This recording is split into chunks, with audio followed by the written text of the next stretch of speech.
Gracias por la introducción. Quería hacer un agradecimiento también al comité organizador Nutex Lácteo 2022 por poner el primer Congreso de Lechería y una oportunidad para todos nosotros poder compartir experiencias e información sobre tecnologías de vanguardia para tambos sustentables. Hoy voy a estar hablando de los retos y oportunidades del negocio lechero en los próximos años. Básicamente, qué es lo que el productor nuestro en Estados Unidos está haciendo para poder mantenerse en el negocio lechero. Para poder visualizar las oportunidades, necesitamos entender los cambios que sucedieron en el negocio lechero, ¿no? Es tener una perspectiva desde dónde venimos y por qué están sucediendo determinadas cosas. Y voy a tratar de marcar también en mi presentación qué es lo que hoy el productor está haciendo, o cuáles son las áreas, ¿no? Las oportunidades donde estamos haciendo un poco más de énfasis con respecto al sistema de producción en sí, y también buscando eficiencia y hacer más sustentables a los sistemas productivos de alimentos, en particular de la lechería. Si lo tuviera que resumir en una sola palabra, diría que hemos tenido en las últimas décadas un proceso de consolidación muy marcado, ¿no? En los últimos años, tomando solamente los últimos años, cerraron aproximadamente el 50% de las lecherías y no hemos tenido básicamente cambio en el stock ganadero. Seguimos teniendo 9.3, 9.4 millones de vacas. Tomando esos últimos 20 años, ¿no? Y uno hace una cuenta en base a la cantidad de tambos que cerraron y lo divide por la cantidad de días, ha sido básicamente a un promedio, a una tasa, digamos, diaria de 6 tambos por día, ¿no? Este gráfico básicamente ilustra, el Departamento de Agricultura mantiene las estadísticas y los datos con respecto al stock ganadero y a la cantidad de tambos que tenemos en Estados Unidos. Esto es básicamente ilustra desde el año 1975 al 2020, ¿no? Y la caída, estos son, o sea, estos son los números de establecimientos, ¿no? En cantidad. Y obviamente acá hay dos líneas, ¿no? Una línea que podría tomar, estos son cualquier vaca que da leche, ¿no? Y las líneas verdes son básicamente digamos, los que más serían los tambos verdaderos. Pero sin duda, distintamente, si tengan menos cualquier vaca que produce leche para venta o es un sistema de tambo, la caída ha sido brusca, ¿no? Brusca en los últimos años. Y hoy tenemos básicamente, si lo miramos en el 2022, hoy tenemos unos 34.200 tambos, ¿no? En los mismos, básicamente, 9.3 millones de vacas, ¿no? Y cada vaca tiene una productividad de aproximadamente 11.000 kilos por vaca año. ¿Qué quiero decir con esto? No hay una consolidación muy brusca. Hoy el 5% de los productores lecheros de Estados Unidos ordeña casi 6 millones de vacas, ¿no? O sea, tenemos 1.700 productores que son la gran mayoría, ¿no? Que produce la leche en Estados Unidos, ¿no? Y esta consolidación va a continuar. Esto es algo que nosotros lo vemos, va a continuar. Y generalmente en los sistemas la consolidación está directamente asociada a la rentabilidad que tiene, ¿no? La economía de escala es una realidad. Y los productores pequeños les cuesta mucho competir, ¿no? Y a medida que se reduce la rentabilidad, más rápido se van cerrando los tambos, básicamente, ¿no? Pero esto ha sido uno de los cambios grandes que hemos tenido en las últimas décadas, ¿no? Otra cosa que quiero remarcar acá, ¿no? A principios de 1970 o si podemos ir más atrás, 1940, y uno mira en los últimos 80 años o en los últimos 100 años, la productividad individual por vaca, o sea, hoy producimos mucho más leche que lo que producíamos en el 1975, ¿no? Con muchísimo menos cantidad de vacas, o sea que la productividad individual ha aumentado exponencialmente, más de 5 veces, ¿no? Y eso es importante para marcar que los sistemas han ido adquiriendo eficiencia, o sea, hemos aprendido a manejar las vacas, tenemos más productividad por animal, hemos sido mucho más eficientes en los procesos, ¿no? Pero el desafío hacia adelante es que lo necesitamos hacer y cada vez más eficiente, ¿no? Hemos logrado mucho hasta ahora, pero hay que seguir haciendo mucho más eficiente a los sistemas productivos. Hemos tenido también cambios internos dentro de Estados Unidos, ¿no? Este es un gráfico, básicamente, ahora les voy a mostrar, donde marca, básicamente, estos serían los 15 estados, ¿no? Estados Unidos son 50, los 15 estados más productores de leches, y lo que tomé son datos del Departamento de Agricultura de 1867, que son los primeros registros que hay hasta el 2022, hasta la fecha, ¿no? Entonces lo que ustedes pueden ver son las barras, estos son los estados, básicamente la cantidad de vacas en millones que había en cada estado, eso ha cambiado enormemente. Ustedes van a ver, no, principalmente California, lo pueden ir viendo a medida que van, no, pasando los años, no, el máximo de vacas que tuvimos fue después de la Segunda Guerra Mundial, que ha sido básicamente cerca de 27 millones de vacas, y después de la Segunda ha habido una consolidación muy fuerte, o sea, es donde realmente empezó a tomar, ¿no?, lo que sería la eficiencia y la productividad por animal, ¿no? Ha sido remarcable. Ustedes fíjense en que desde el año 2000 hacia adelante, los últimos 20 años, hemos tenido básicamente 9 millones de vacas, ¿no?, constantemente, ¿no? Pero esto es importante, que en un lapso muy corto de tiempo, básicamente, uno de los más remarcables ha sido California, cómo la industria lechera dentro de un mismo país se puede movilizar hacia un lado, hacia el otro, ¿no? Y eso también depende mucho del ambiente, del recurso, del agua, ¿no?, de un montón de otras cosas. Y esto estoy seguro que vamos a ir cambiando porque la industria es dinámica. Es muy probable que por limitaciones de agua la industria lechera vaya a migrar desde California hacia los otros estados, ¿no? Y eso es un proceso que ha comenzado ya, y nosotros lo vemos que ha ido pasando. Uno de los que más se ha beneficiado de esa migración ha sido Texas, ¿no? Hoy Texas, en el gráfico justo se detuvo en el 2021, ¿no? Pero si lo miro hasta el 2022, hoy Texas pasó a Nueva York, que es el cuarto productor de leche, digamos, en el estado, y va a seguir creciendo, ¿no? Porque está tomando mucho de las lecherías que salen de California y se vienen hacia Texas. O sea, ¿qué quiero decir con esto? Que ha sido un evento muy dinámico y ha ido cambiando si uno lo mira en 100 años, ¿no? En un periodo largo de tiempo. Y después otra cosa importante a tener en cuenta también es que, si uno mira todo esto, sería la producción de leche por estado, ¿no? ¿Dónde están las vacas?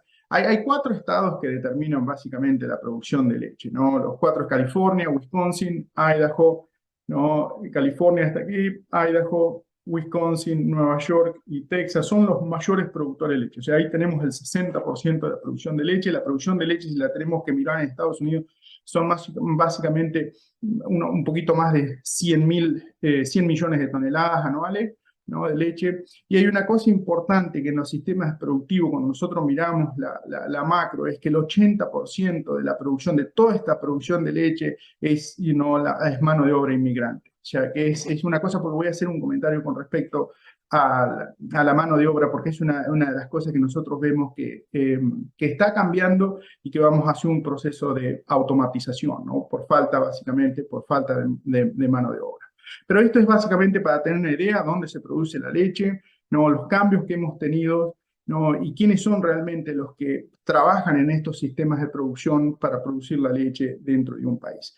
Ahora bien, el negocio lechero en Estados Unidos, si uno mira la macro, ¿no?, esto es importante para tenerlo en cuenta, es dónde va la leche, ¿no?, quiénes son los consumidores, dónde se industrializa la leche, ¿no? Y en términos, ¿no?, macro, el 85% de la producción de leche se destina al mercado interno, ¿no? Acá tenemos nosotros más o menos unas 1.300 procesadoras, son plantas procesadoras de leche que están distribuidas a lo largo del país. Después de la pandemia hubo una mejora sustancial de eso a lo largo del país porque hubo una disrupción muy grande y hoy tenemos plantas procesadoras con muchísimo más capacidad, ¿no?, para procesar volúmenes de leche y también distintas cosas dentro del volumen de leche. Ahora voy a decir si es leche fluida o si es queso, ¿ah? Pero el 85% va al mercado interno y el 15% a la exportación, afuera, ¿no? Y básicamente estas 1.300 plantas procesadoras procesan la leche y acá está dividido básicamente en este gráfico el consumo per cápita, ¿no? En los últimos años hemos tenido cambios en el consumo, esto es la leche de origen animal, pero ha habido un incremento que ahora se los voy a mencionar de otros, de las alternativas, de lo que serían los bebidas de origen vegetal. Nosotros destinamos más o menos unos 7,9 millones para el mercado doméstico, ¿no? Y 1,5 millones para la exportación, ¿no? La exportación, obviamente, los dos compradores más importantes para Estados Unidos son México y Canadá por el Tratado de América del Norte, ¿no? Y hay una lista de países, ¿no? Y con muchos otros países también hay importación de productos. O sea, Estados Unidos también compra productos, principalmente quesos, ¿no? Quesos o algún producto específico, ¿no? Pero dentro de la producción de los 7,9 millones de vacas, ¿no? Hay una parte que va a leche fluida, ¿no? Estas son las cantidades, va 1 millón y algo a leche fluida, o sea, la producción de 1.100.000 vacas a leche fluida, más o menos unos 2,3 millones de vaca va a quesos, varios, ¿no? Hay un queso en particular, son casi 2 millones de vacas, que es lo que se llama el American Cheese. Esto es consumo particular, ¿no? Del país, que tiene un alto consumo de estos quesos. Y obviamente termina también, hay una gran proporción, 1,7 millones de vacas que va a la producción de manteca. ¿Cuál es la tendencia que nosotros hemos visto, ¿no? Que la tendencia en los últimos años. La tendencia es que ha ido bajando el consumo de leche fluida, ¿no? La leche fluida. Pero esto es importante, ha bajado no significativamente, pero ha ido hacia la baja, ¿no? Excepto los que nosotros consideramos son los nichos de mercado, que puede ser la leche A2, ¿no? Que tiene, básicamente causa menos inflamación. La leche orgánica, ¿no? Son otras cosas que por ahí están exceptuadas de esta tendencia, ¿no? Pero y ha habido una significativa, o sea, porque el número de vacas no ha cambiado y seguimos teniendo una demanda sostenida. Lo que ha cambiado es dónde se consume la leche. Ha aumentado muchísimo el consumo de quesos, ¿no? Muchísimo el consumo de queso y hay menos, ¿no? Leche fluida. O sea, la leche en general, los 9,4 millones de vacas se ha distribuido de una forma distinta dentro de eso. El consumo de la manteca generalmente ha sido constante o ha bajado un poquito. Lo que sí ha subido sustancialmente es la demanda, ¿no? De mantecas en sistemas pastoriles, ¿no? O sea, que la manteca venga de vacas que estén pastoreando. Y esto es una cosa que lo quiero remarcar, porque es interesante también entenderlo por qué pasa. Uno pensaría que la manteca en el sistema pastoril, hay dos países que son básicamente los que proveen esto, que es Irlanda, ¿no? Y Nueva Zelanda. Son los dos grandes que nosotros importamos la manteca de esos países. La mayoría de las vacas nuestras están estabuladas, ¿no? No viene o sea, hay datos obviamente que los ácidos grasos de la manteca son distintos de una dieta confinada a una dieta pastoril, ¿no? Pero en realidad el consumidor, cuando uno mira los datos, no lo compra por un beneficio de salud. Lo compra básicamente porque percibe que la vaca que pastorea tiene una vida más natural, ¿no? Eso es importante entenderlo, ¿eh? Entenderlo por qué pasan y cómo toma decisiones determinadas, indistintamente de lo que la investigación ha mostrado con respecto a los ácidos grasos que tienen las dos distintas dietas, ¿no? Que producen la manteca. La gente lo compra porque las vacas pastoriles se acercan más a lo que ellos perciben como que es algo natural, ¿no? Pero lo quería mencionar a esto para tener una idea dónde va la leche, qué es lo que hacemos nosotros, cuán grande es el mercado y la variación que nosotros, las tendencias que hemos tenido en el mercado de la leche, ¿no? Hay un incremento sostenido en el consumo per cápita de productos orgánicos, ¿no? Y bebidas de origen vegetal. O sea, hoy tenemos, por ejemplo, hay leches como esto que dice básicamente not milk, o sea, con un marketing muy específico, ¿no? Que son o de almendras o de soja, ¿no? Los productos orgánicos han ido hacia arriba, ¿no? No es sustancialmente un componente grande hoy con respecto a todo el volumen de leche convencional que tenemos, pero sin duda va creciendo, no va creciendo, y lo que sí ha crecido mucho, la leche ha crecido no tanto como ha crecido otros productos. Los otros productos acá, esta es una estadística por países, en general en el mundo, Estados Unidos es probablemente el más grande con respecto a todos los productos, desde una banana, una manzana, ¿no? A los productos lácteos.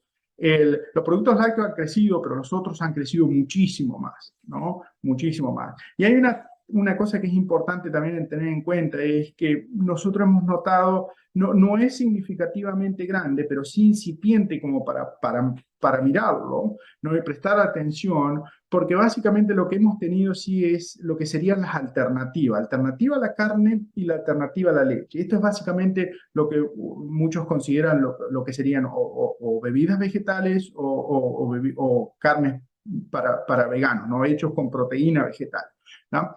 Y lo que sí miramos nosotros, no son muchos cuando lo miramos en millones de dólares, no las ventas anuales en millones de dólares, pero hay una cosa que nosotros sí miramos, que es el crecimiento que han tenido, los indicadores si son positivos, si son negativos, ¿no? Y cuando uno mira todos estos indicadores, todo, si bien no es extremadamente grande comparado con el conjunto de todos los productos lácteos, todo ha sido marcadores positivos, o sea que hay una tendencia hacia estos no componentes. Y esto es importante para tenerlo en cuenta, principalmente no cuando uno tiene que mirar la macro y tiene que mirar al futuro y dónde están las oportunidades, ¿no? Hay una cosa, todo esto nos deja una consigna, ¿no? Y la consigna es que hoy la realidad que tenemos es que necesitamos, o sea, más de aumentar el 60% la producción, 60 o 70% más la producción de lo que tenemos hoy para el 2050. O sea, es enorme la cantidad. O sea, tenemos 30 años, ¿no? O menos 28 años, y hay que aumentar el 60% más de lo que producimos hoy. Pero hay y todo esto lo tenemos que hacer de forma sustentable y eficiente, ¿no? Este gráfico básicamente muestra dónde va a estar el crecimiento poblacional, ¿no? Y esto sin duda es un desafío, un reto, pero también genera muchísimas oportunidades, ¿no? Muchísimas oportunidades principalmente para el sector agropecuario y en particular para el sector lechero, ¿no? Europa, básicamente, y Estados Unidos, la población no va a haber mucho crecimiento, ¿no? Va a estar destinada a igual o unos puntos porcentuales, ¿no? El gran crecimiento va a estar dado en África y en Asia, ¿no? Principalmente en el sudeste asiático, y hay algo en Sudamérica, ¿no? Esto es importante. Tenerlo en cuenta. Esto marca acá, ¿no? Lo que es esta ventana acá de la población de crecimiento. Hoy nosotros estamos básicamente en este punto, ¿no? Y vamos a llegar en algún momento a esta cantidad de población, a los 9 trillones, ¿no? De personas en el mundo, ¿no?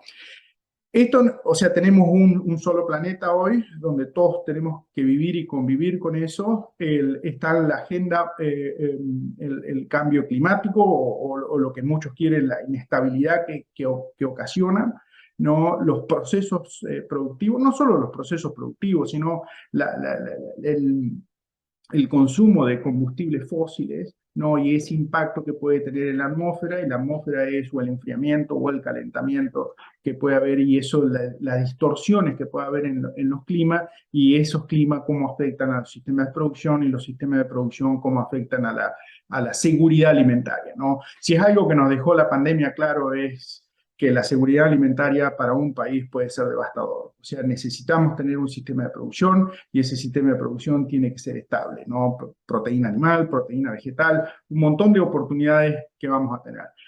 Este crecimiento que vamos a ver en la producción, ¿no? Principalmente alimentaria, que está directamente relacionada al crecimiento poblacional, lo vamos a tener que hacer con mucho énfasis en sustentabilidad, ¿no? O sea, hacer sistemas eficientes, ¿no? Hoy le diría que una de las cosas del productor nuestro es tratar de buscar eficiencias en todo sentido, en todos sus procesos, para bajar las emisiones. O sea, es común hoy ir a lecherías donde están midiendo la huella de carbono. O sea, saben cuántos cuánto cuesta en kilos de dióxido de carbono un litro de leche. O sea, esa cuenta más o menos en los productores líderes hoy la tienen, ¿no? La tienen medidas, algunos un poco más altas, otros un poco, pero al menos han empezado a medir cuánto es esa huella de carbono, ¿no? Hay una oportunidad muy grande en energías renovables, ¿no? Un monitoreo de la huella de carbono, y obviamente nosotros lo que hemos visto es un crecimiento exponencial en los últimos 10 años de tecnología de precisión, y va a seguir teniendo esto, que nos permite a nosotros resolver muchos de los problemas, ¿no? De eficiencia. Y voy a dar un par de ejemplos ahora en un minuto. O sea, y todo esto lo tenemos que hacer, ¿no? En el trabajo a nivel a nivel del tambo o a nivel de los sistemas de producción, o no, el equipo de gente es el que tiene que llevar adelante todos estos incrementos en la productividad para poder mantener el crecimiento en la población global. ¿No? Ahora bien, cuando uno mira el clima, ¿no? Por eso que en algunos momentos nosotros hemos tenido este año en particular, tuvimos lo que nosotros consideramos el problema número 1, ¿no? En el sector lechero. Yo mencioné a ustedes que Texas, no, California, Texas, Wisconsin y Nueva York son los primeros, y Idaho también, ¿no? Se produce el grueso de la leche de Estados Unidos, el 60% de la leche se produce en estos 4 estados, ¿no? Y hoy nosotros tenemos un monitor de sequía, ¿no? Que está online, ¿no? Y siempre hay un reporte con respecto a la sequía. Y hoy en mayo, estos son datos tomados en mayo 3 del 2022, el problema número 1 que tuvimos es una sequía severa. O sea, hay marca una intensidad acá, desde nada son los blancos, ¿no? Y los rojos excepcionalmente secos, ¿no? ¿No? Entonces lo que nosotros hoy tuvimos es mayor a 3, tuvimos entre extremos, entre el D3 y el D4, o sea, significa es extremo. Extremo, Europa también tuvo un problema muy serio de sequía, ¿no? Y esto ha generado, venimos con un par de años que ha generado estos problemas de sequía, y lo que muchos de estos sistemas de producción, principalmente en lo que se llama el Panhandle de Texas o en California, muchos de los sistemas de producción dependen de la irrigación, ¿no? Entonces, cuando falta agua, ¿no? Que tenemos estos periodos largos de sequía, bajan las napas de agua y genera una deficiencia de agua muy grande. Y los sistemas de producción de leche dependen del ciclo del maíz. O sea, y el ciclo del maíz determina mucho del consumo de materia seca, y mucho de ese consumo de materia seca determina productividad, salud, reproducción, todo lo que nosotros necesitamos tener dentro, ¿no? De lo que sería una unidad productiva de un campo. Hoy, ya hace un par de años que vienen trabajando, acá es un ejemplo para mostrarle un profesor, Juan Manuel Piñero, está trabajando en silos de sorgo, ¿no? que es una alternativa viable cuando hay limitantes de acceso al agua. Es increíble el progreso genético que han tenido con respecto a las variedades. Este es un BMR de sorgo, y la calidad que tiene el sorgo, ¿no? Hoy el sorgo ofrece una ventaja muy competitiva en sistemas donde hay limitantes de agua, como hemos tenido estos años, ¿no? En estos sistemas de producción, porque básicamente el silo de maíz no se puede hacer, o sea, el maíz no puede esperar al agua. El silo de sorgo tiene la capacidad, tiene un poquito más de flexibilidad para esperar cuando vienen los regímenes de lluvia, ¿no? Y la cantidad de agua que requiere. Esto lo quiero remarcar porque hoy tenemos muchos productores que están en el sudoeste de Estados Unidos y el oeste en California, que hoy están mirando esto como una alternativa viable. O sea, producir leche, que tradicionalmente en los últimos 70, 80 años ha sido con producción de maíz, ir cambiando paulatinamente el 50% de la dieta a llegar al 100% de la dieta, que va a ser con silo de sorgo. ¿Ah? Otra cosa que ha cambiado, o que al menos hemos visto una tendencia, ¿no? Hay una escasez muy marcada de empleados en el sector lechero, en el agro en general y en el sector lechero en particular. O sea, es muy difícil para nosotros conseguir empleados. Como mostré en unas diapositivas anteriores, el 90% de los empleados en muchas de las lecherías que nosotros trabajamos, el 90% son inmigrantes. O sea, y la mayoría hispanos, y la mayoría de Centroamérica o México. México probablemente sea el más importante, pero también lo vemos que es un fenómeno global. Esto también pasa en Europa, ¿no? Es un fenómeno global, pasa en Europa, pasa en América del Sur hasta cierto grado.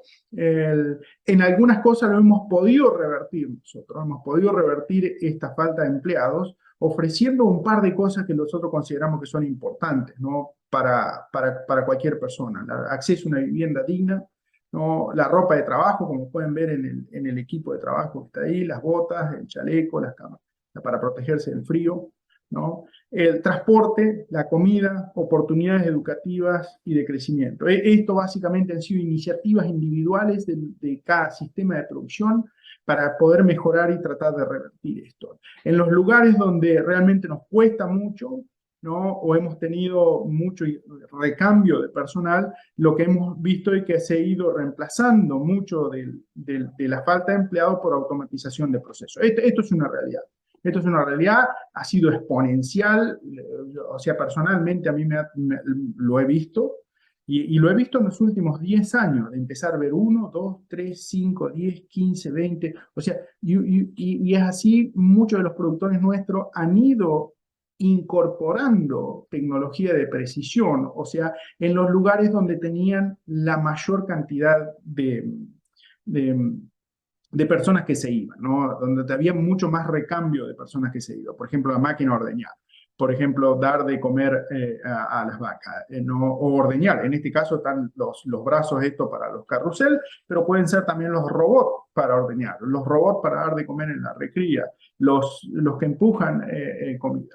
Esto ha sido una de las cosas entre la escasez de los empleados y lo hemos ido suplantando o mejorando el ambiente donde tienen que vivir las personas, ¿no? Hoy en algunos otros casos no hemos podido hacer, lo hemos ido reemplazando con automatización de procesos, o las dos juntas a la vez, ¿eh?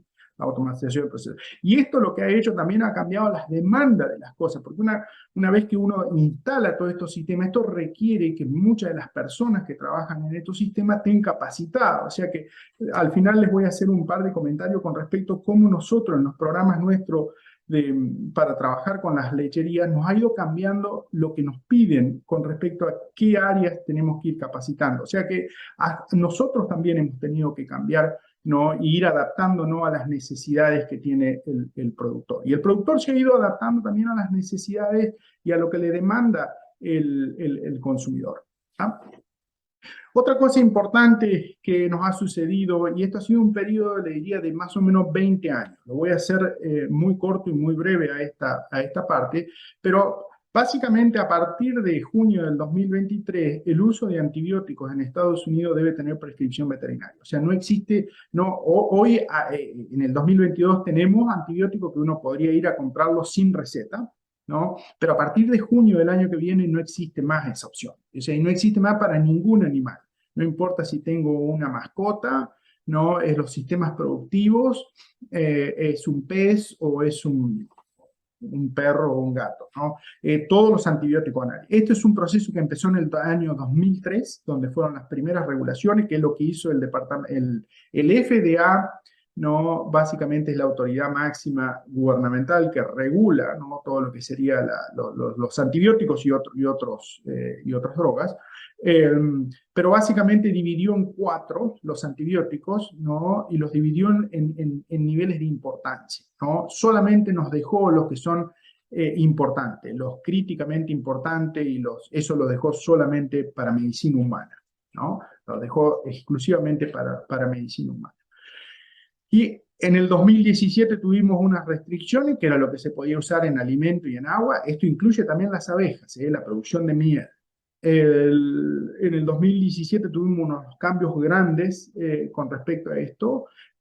Hoy no sabemos, a partir de fines del 2022 tendríamos que saber si la monencina va a seguir estando disponible o no. No, hay muchos que consideran que es un seleccionador de determinadas bacterias en el rumen y que puede tener un efecto potencial selectivo, ¿no? Y de resistencia a antibióticos. O sea, la resistencia a antibióticos básicamente es lo que ha ido haciendo todas estas regulaciones.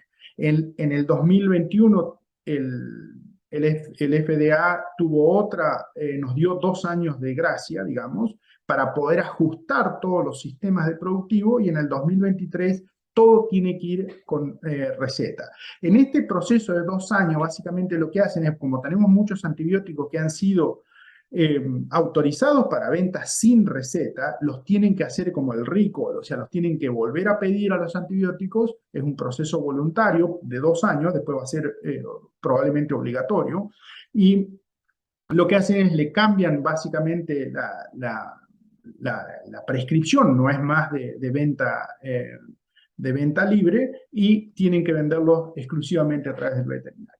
¿Y esto qué ha pasado? Como este proceso fue muy largo, ha sido de 20 años, ¿no? Hoy nosotros tenemos sistemas de producción, ¿no? Los sistemas orgánicos obviamente no se usan hormonas o antibióticos, pero tenemos sistemas convencionales. Hoy tenemos los productores, uno de los más grandes productores, de los grupos más grandes productores de vaca en Estados Unidos, ordeñan vacas, no usan antibiótico en vaca lactando. O sea, una vez que pare la vaca no usan antibiótico hasta que la secan, ¿no? Al secado usan antibiótico. ¿Tá? Entonces, ¿es posible lograr buenos indicadores de salud reproductiva y de calidad de leche? Por supuesto que sí, ¿no? Y nos hemos ido preparando para esto. Y hace más de 6 años, 7 años que hay un grupo de trabajo que ha ido preparándose porque nosotros veíamos que esto iba a venir en un momento. Y esto hoy es una estrategia de marketing, ¿no? Y ustedes piensen que una vez que estas cosas pasan dentro de un país, ¿por qué les menciono esto? Esto, una vez que pasa en nuestro país, esto se ponen como barreras para poder exportar o importar. O sea, si van a querer entrar a Estados Unidos con determinados productos, es muy probable que tengan que ir con el mismo estándar que tienen los productores nuestros. Y uno de los estándares que tiene el productor nuestro es que tiene restringida el uso de antibióticos, ¿no? O producir leche en condiciones convencionales, no orgánico, convencional sin antibióticos, ¿no? O sea, esto quiero decir, es importante cuando uno tiene que ser competitivo, qué es lo que están haciendo otros y cómo las áreas que uno puede ver para poder ajustar. O sea, sí se puede usar y hay toda una curva de aprendizaje para poderlos lograr. Pero una de las mejores lecherías que tenemos en Estados Unidos en términos de reproducción, más del 30% de tasa de preñez, en términos de productividad, que están en 40 kilos de leche, en términos de longevidad, que están en más de 3.2 lactancias, ¿no? Y en términos de células somáticas, que están por debajo de 110.000 de células somáticas, y en términos de la maternidad, tienen menos del, o el 1 o menos del 1% de terneros muertos en la maternidad por año. Y eso lo están haciendo sin antibióticos en vacas lactando. Por ahora es solo en las vacas lactando, ¿no? Ahora bien, ¿cuáles son las oportunidades a nivel del tambo, ¿no?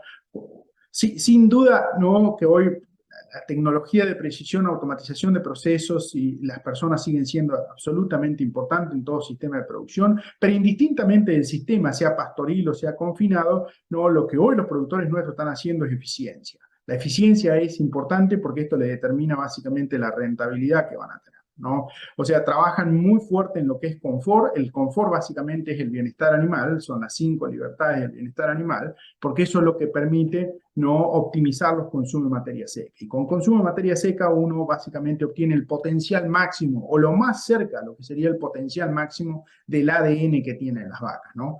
Obviamente también hemos visto unos cambios dentro de lo que sería el consumo de materia seca estratégicamente en algunos productores usando determinados aditivos como los aminoácidos pasantes o las grasas pasantes, ¿no?, y los secuestrantes de micotoxina. Esto lo quiero mencionar porque hay un área específicamente en micotoxinas, ¿no?, que depende mucho del estrés que tenga la planta, ¿no? Cuanto más inestabilidad tenemos en el clima, es más probable que ustedes terminen teniendo micotoxinas en los alimentos. Y eso causa determinado efecto en las vacas. Y es importante para poder tener una buena conversión de alimentos. Las micotoxinas tienen una cosa particular que afecta, disminuye la calidad nutritiva del alimento, afecta la composición ruminal de las bacterias, o sea que afecta la digestibilidad y también afecta el sistema inmunitario, ¿no?, y reproductivo de las vacas. Esto es importante cuando uno tiene que hablar de eficiencia.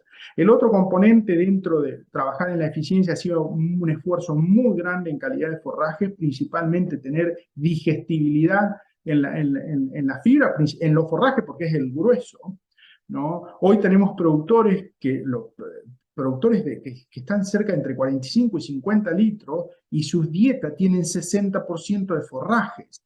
Pero la forma para tener tan alta productividad, con buena salud y reproducción y longevidad y calidad de leche, necesitan tener una cosa que es importante, que es la digestibilidad de los forrajes, ¿no? Y esto es un arte y hay que desarrollarlo, ¿no? Hay que desarrollarlo y hay que trabajarlo y hay que para poderlo lograr.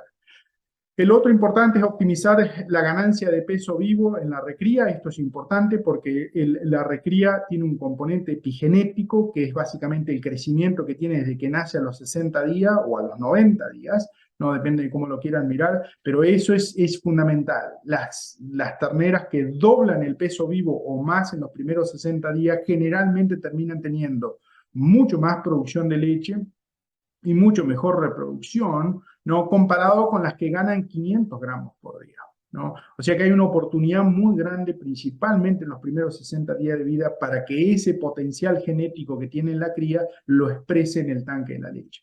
Automatización de procesos, como le había mencionado, es un área donde nosotros estamos trabajando y mucho y cada vez más, y hay que integrarlo, estas áreas de precisión, con el equipo de gente que trabaja. La capacitación básicamente es integrar instalación y manejo de las personas y los protocolos para poder lograr consistencia en los sistemas de producción. Y quería hacer unos comentarios con respecto a la certificación, ¿no? Hay cantidad de certificaciones en Estados Unidos, en Europa, en Sudamérica. Hemos visto, hay cantidad de certificaciones, ¿no? Y que ha llegado a un punto donde hay determinada cuando va el producto en la góndola, que hay muchas personas que hoy la investigación nos está mostrando que no saben básicamente qué es lo que significa todo esto. En términos simples, ¿qué es lo que nosotros vemos, ¿no? Cuando uno va al supermercado, o sea, es como que uno tiene el consumidor, el supermercado, ¿no? El productor, ¿no? Digamos, esas tres componentes de toda la cadena, desde que va del campo hasta que llega a la mesa del consumidor. Cuando uno lo mira, los datos, investigación y eso, lo que nosotros vemos es que al supermercado le encantan las certificaciones. O sea, si lo tuviera que definir, les encanta la certificación. Pero tienen preferencias por uno o tienen preferencias por otro. Por eso que es importante entender dónde uno vende el producto, porque eso va a determinar qué tipo de certificaciones necesitamos. En el caso nuestro están generalmente dadas por el que vende. Generalmente es el supermercado, es el que tiene gran peso con respecto a qué tipo de certificación. Algunos requieren dos. Nosotros tenemos uno que es la cooperativa de leche en Estados Unidos, pero también hay otras que son independientes y que las pone el supermercado para poderle vender directamente a ellos. Y básicamente, ¿qué es lo que hacen esto? Esto es una evaluación independiente del bienestar animal. Muchos han agregado la sustentabilidad. Ahora, ¿cuáles son las prácticas regenerativas? ¿Cómo estamos secuestrando carbono en la lechería? ¿Qué es lo que estamos haciendo? Porque eso hoy es algo importante y se lo piden muchas veces los consumidores. O sea que básicamente, ¿qué es lo que hace esto? Da transparencia a los sistemas de producción. ¿Está? ¿Qué es lo que hemos visto nosotros? Los productores que implementaron, ¿no? Si yo lo miro en los últimos 20 años, los productores que implementaron un sistema de trabajo con énfasis en prevención y mejora continua, o sea, que pusieron un sistema, ¿no? Y que captura información ese sistema, que procesa la información y que eso se vuelca a la toma de decisión, lo que ellos lograron hacer es pasar de solo trabajar en confort y salud para mejorar productividad y pasaron a un sistema integrado con bienestar animal donde tuvieron completamente todo el sistema, las instalaciones, el confort, la salud y lo que básicamente terminan dándole es una buena vida a las vacas. Y una interacción positiva entre las personas y los animales. Lo que nosotros vimos es que ha tenido un impacto muy grande en longevidad. O sea, las vacas viven, nosotros pasamos de un promedio de 2 o de 2.2 lactancia y estamos en las mejores lecherías arriba de 3, o sea, de 3.5 lactancia. ¿Ah? Entonces, esto ha sido un cambio enorme y eso está directamente relacionado con la rentabilidad que tiene el negocio lechero. ¿Por qué es importante la longevidad? Porque hoy básicamente necesitan al menos la ganancia o la rentabilidad que deja 2 lactancias para pagar toda la recría. ¿Ah? Esto es importante, o sea, vamos a precisar 2 lactancias o 2 lactancias y media para pagar la recría. Con los costos de producción que tenemos hoy, estamos más de 2.6 lactancias para poder pagar la recría. ¿Ah? Es increíble porque la recría nuestra subió de $1.700 y hoy debemos estar cerca de $2.300, $2.400. Tener una recría significa desde que nace 24 meses a parir y empieza a producir. ¿Ah? Una área importante en esto de buscar eficiencia ha sido el Departamento de Agricultura destinó mucho dinero a mirar el ADN de las vacas. En Estados Unidos hubo 3 proyectos grandes, uno en la recría, otros con un énfasis en nutrición y uno que hicimos nosotros con énfasis en ciclicidad, en salud, ¿no? y reproducción. ¿Ya?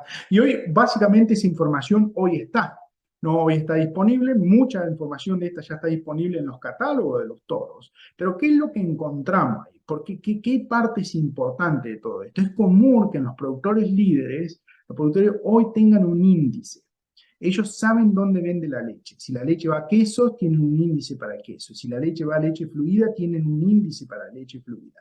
Y en base al índice, el índice tiene un montón de rasgos que buscan y le dan más peso a determinadas cosas. Y eso está determinado por el mercado que van, ¿no? ¿Por qué es importante eso? Porque hoy nosotros sabemos que mucha de lo de salud tiene alta heredabilidad, tiene y casi igual que lo que sería producción, ¿no? Producción de leche, ¿no? Los problemas de salud tienen también alta heredabilidad, la parte de reproducción tiene alta heredabilidad y la parte de consumo en materia seca. Esto es extremadamente importante, porque hoy en los toros, si ustedes tienen un índice de selección, que esto lo pueden hacer para pastoril o para estabulado, ¿no? Y hay que saber ponerlo al índice de producción para poder elegir los toros. Entonces los toros van a elegir de acuerdo a las características que quieren tener en el sistema de producción, y hoy es posible que ustedes puedan reducir los costos de alimentación el 1% por año. Es acumulativo. ¿Esto qué significa? Que la vaca va a comer menos o más eficiente en transformar el alimento en leche, ¿no? Y en 10 años ustedes bajan los costos de alimentación un 10%. Es enorme. Esto es enorme, la parte de genómica, cómo la vamos a integrar nosotros con los sistemas para poder lograr eficiencia.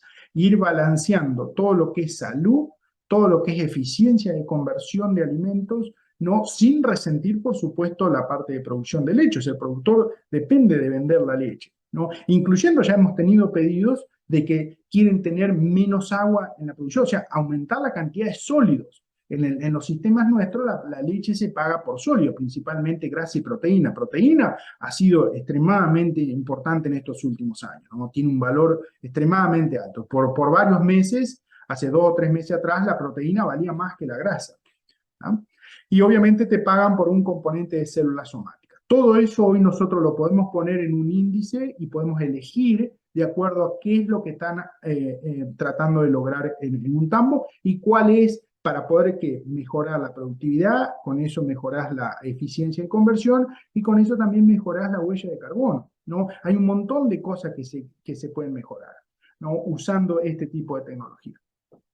Otra cosa que ha ido cambiando en los nuestros, y esto es más reciente, en los últimos, diría, 7 o 10 años, siempre se usó algo de semen de carne, pero hoy el 50% de las inseminaciones en vacas lecheras son con toros de carne, ¿no? Imagínense, 9.4 millones, la mitad de eso es con semen de carne. O sea que es muy común ir a las maternidades y encontrar esto, ¿no? Que nace de una vaca hablando un ternero negro, ¿tá? Y eso ha sido también, ¿para qué se hizo esto? Y esto nosotros vemos que ha ido creciendo, no que ha ido para abajo, ha ido creciendo sustancialmente en los últimos 5 años, ¿no? A nivel de la lechería, básicamente esto agregaron un valor agregado, principalmente para el macho o para el exceso de hembras que tiene, ¿no?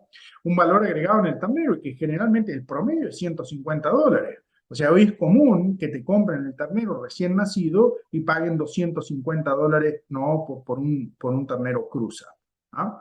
Con respecto al feedlot, esto también lo que se transforma es que ellos tienen mayor eficiencia, ¿no? Por lo tanto, tienen mejores ganancias de peso vivo y eso hace que baje los días en alimentación, ¿no? Entonces, el feedlot también se beneficia de esto.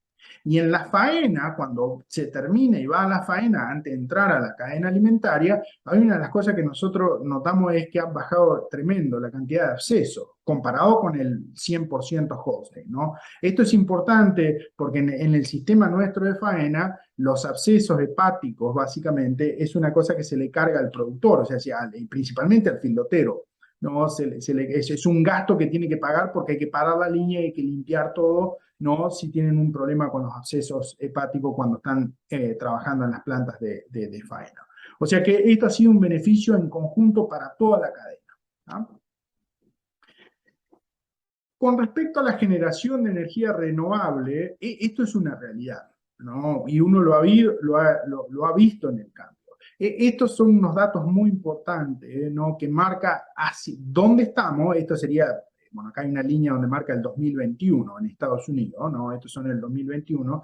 Esta es la producción de energía que tenemos hoy en el 2021, 2022 lo pueden mirar, y hacia dónde va a ir, ¿no? Fíjense en que el carbón, la energía nuclear, el gas y la energía renovable, nosotros vamos a tener un gran porcentaje de toda la energía que se produce en el país va a ser renovable.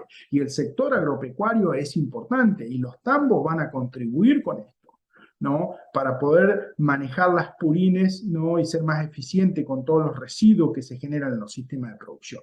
Esto es enorme el crecimiento que vamos a tener en los próximos 30 años, ¿no? Enorme. Y nosotros ya lo vemos, ahora les voy a mostrar. Dentro de esto que es renovable, ustedes fíjense en que hay una parte que va a ser solar, que nosotros, por ejemplo, esto es una agronomía o veterinaria, no me acuerdo, que queda acá en la parte donde nosotros trabajamos, y es común de encontrar esto, o sea, hoy tienen toda la veterinaria o la agronomía que funciona con la parte o una parte solar, ¿no?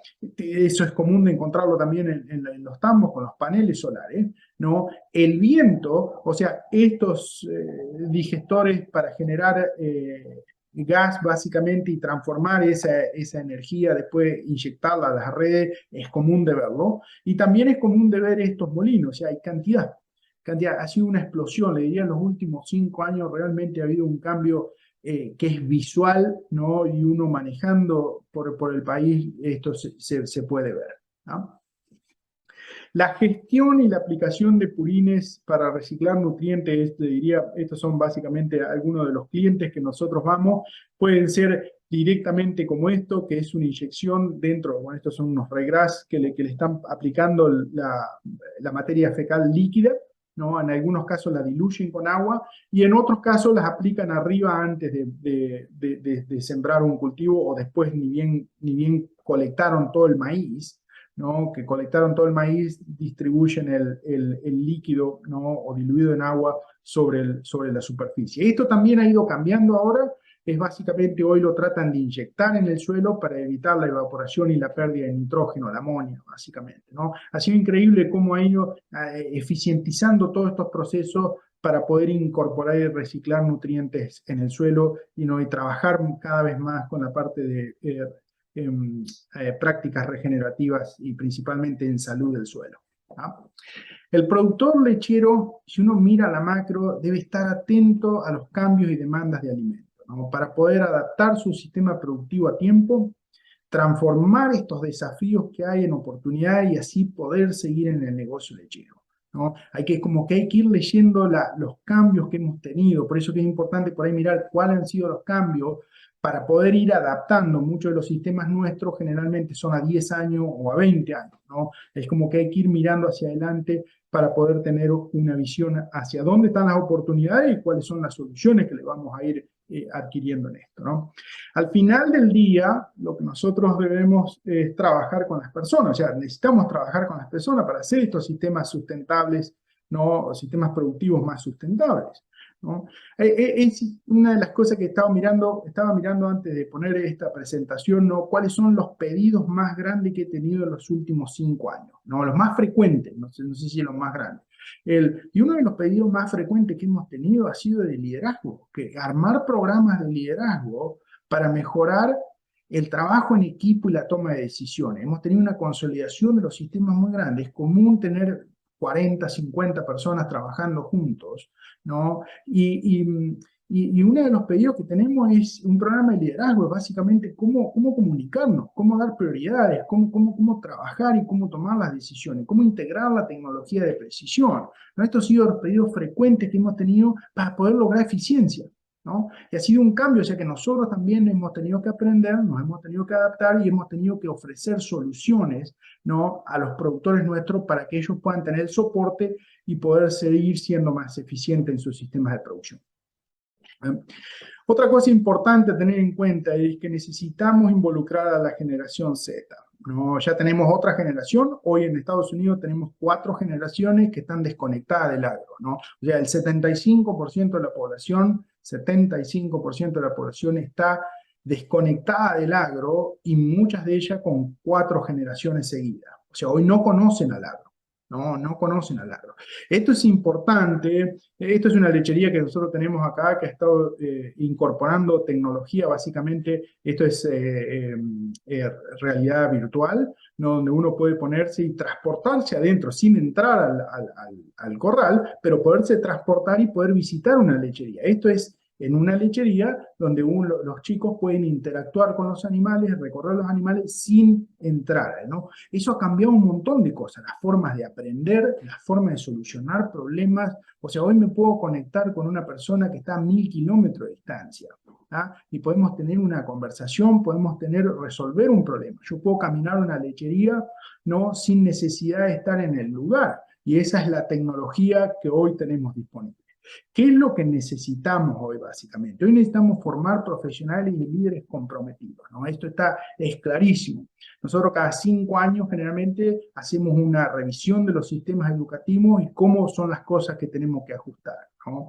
Necesitamos comunicadores e influencers, ¿no? Porque tenemos 4 generaciones de personas que no están conectadas con el agro y que necesitan saber de dónde viene, ¿no?, el alimento principalmente, qué es lo que hacemos. ¿Ah? Y hay que empezar a trabajar con personas que son a esta edad, ¿no?, a las personas que están en la primaria, ¿no?, para que puedan entender los sistemas, ¿no?, antes de que pasen a otra etapa de su vida. Necesitamos desarrolladores y programadores de aplicaciones digitales. Esto es una demanda exponencial que tenemos, exponencial la demanda, porque necesitamos integrar datos y visualizarla para poder visualizar las complejidades de los sistemas productivos, identificar tendencias con los consumidores. O sea, las redes sociales son una fuente enorme, ¿no?, de investigación, de información, pero esa información hay que procesarla para poder entender, ¿no?, dónde están las demandas. Y todo eso se transforma en una mejora en la toma de decisiones, ¿no?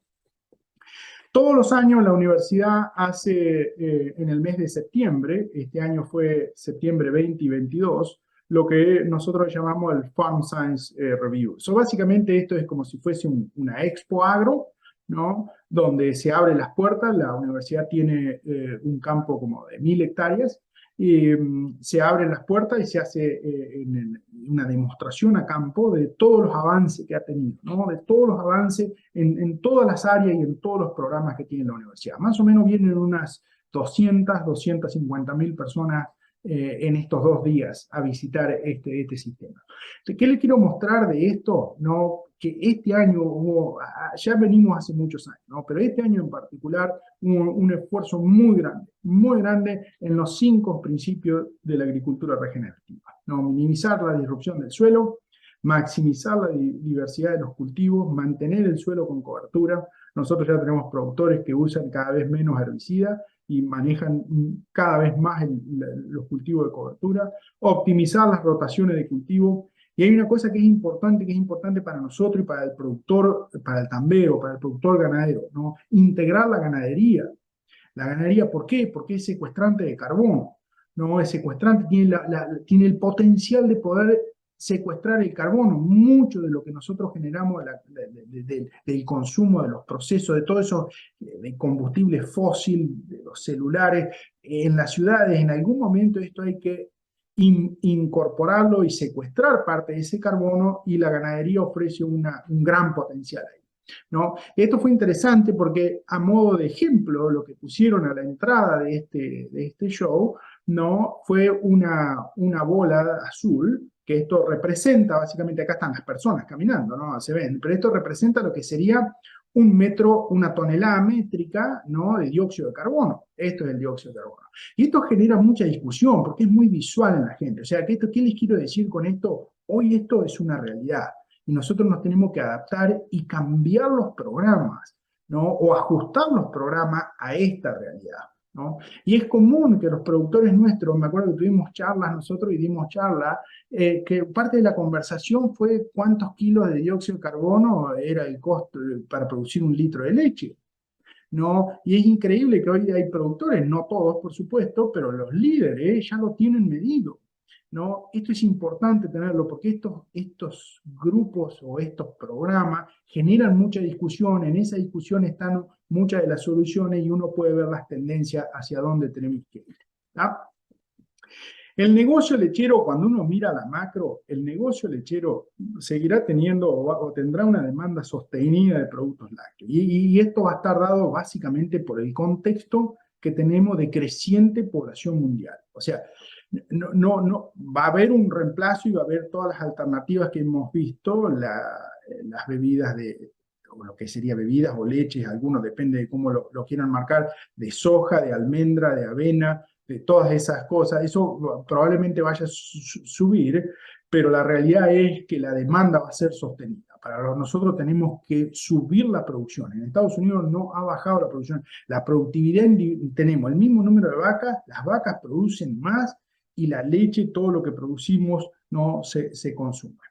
Si lo tengo que mirar, ¿no?, al futuro en el agro en general y en la lechería en particular, es fascinante, ¿no? Uno lo mira, es fascinante.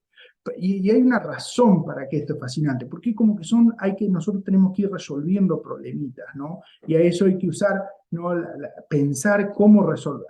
¿Por qué es fascinante? Porque tenemos tecnología de precisión, tenemos un montón de cosas que hace 30 años no lo teníamos, hace 40 años no lo teníamos, y está la creatividad para generar conocimiento nuevo, ¿no? Y realmente tener soluciones prácticas. Y esto ¿dónde va a terminar todo esto? En que vamos a mejorar la sustentabilidad. O sea, es muy probable con la huella de carbono o los créditos de carbono, que en muchas de las ciudades el 80% o el 90% de la población va a vivir en ciudades urbanas, ¿no? Eso genera una huella de carbono, tener la población en la ciudad urbana, y el agro va a contribuir con secuestrar parte de ese carbono. O sea, yo creo que es fascinante en el futuro, ¿no?, las oportunidades que nosotros tenemos para poder interactuar, ¿no?, y hacer más eficientes los sistemas de producción y trabajar todos en conjunto, ¿eh? El productor directo a la mesa del consumidor. ¿Ah? El mundo está cambiando y las necesidades de aquellos a quienes servimos también están cambiando, ¿no? Las redes sociales hoy es una realidad en todo el mundo, ¿no? Y esto genera cantidad de información. Todos nosotros experimentamos, no importa el lugar del mundo, hemos sido tocados de una forma u otra por la pandemia. Y la pandemia nos generó específicamente en Estados Unidos, no puede faltar comida. Nosotros creo que hubo más de 100 años que no faltaron comida. Nosotros tuvimos supermercados donde faltaba leche, faltaba carne, faltó un montón de cosas en la góndola. Eso generó en la población un sentimiento de inestabilidad y de inseguridad, ¿no? Y cierto pánico a comprar cosas por el solo hecho de que no había, ¿no? Y también nos enseñó mucho principalmente ¿no?, los consumos que tiene, ¿no? En esto quiero representar básicamente lo que sería la familia, ¿no? Y hay una cosa que fue importante en la pandemia entender, es que las mascotas forman parte de la familia. Hoy las mascotas forman parte de la familia. Y al ser parte de la familia, es parte de los consumos, del hábito de consumo, ¿no?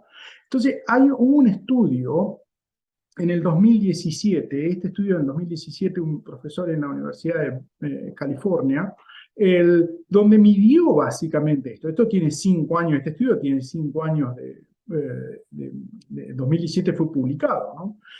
Pero en Estados Unidos lo que nosotros aprendimos es que más o menos el 30-40% de toda la proteína animal que producimos, ¿no?, vacas, cerdos, peces y aves, aves es el más grande, cerdos, faenamos un poco más de 130 millones, ¿no? Después le sigue obviamente los peces las vacas y la industria de los peces, ¿no? De toda esta proteína animal, el 35-40%, ¿no?, es destinada para alimento de mascota. Hoy en Estados Unidos tenemos aproximadamente 200 millones de perros y de gatos, ¿no? Entonces esto es importante entenderlo, que mucho de la demanda que vamos a tener de un productor no solamente es para lo que nosotros consideramos tradicional, que sería la familia, el consumo que tienen los hijos, ¿no?, en el hogar, sino que hoy también parte de la familia son las mascotas, ¿no? Y nosotros en Estados Unidos es enorme, y esto en las estimaciones que hay, a no ser que tengamos una legislación y que legislen que las mascotas tienen que ser neutral en el carbono, en el uso del carbono, este número de 200 millones se va a duplicar para el 2050. O sea que mucho de lo que un productor va a trabajar, acuérdense que la industria lechera también contribuye a la parte de la proteína animal. una parte que se usa de los quesos, o los residuos que quedan de los quesos, tenés minerales, tenés proteína, la parte de la carne que queda de las vacas que van que entran al sistema de la carne, no termina en esto de los alimentos. O sea que esto que quiere, ¿cuál es el mensaje que les quiero dejar? Las cosas están cambiando, hay que entender al consumidor y también tenemos que entender que una gran parte de lo que nosotros consumimos en Estados Unidos va hacia las mascotas, ¿no? Para ponerlo en otras palabras, ¿no? ¿Qué representa 35-40% en términos globales? Si hoy en Estados Unidos estos 200 millones de mascotas formaran su propio país, o sea, si tuvieran su propio país, las mascotas, los perros y los gatos serían el quinto consumidor mundial de carnes, ¿no? Si lo ponemos en esa escala, o sea, fíjense en la magnitud de la demanda que tenemos de proteína y eso para otro componente, ¿no? Otro integrante de lo que sería la familia. Muy bien, con estos voy a agradecerles a todos por su atención y voy a tomar preguntas que la audiencia pueda tener. Gracias nuevamente por la invitación.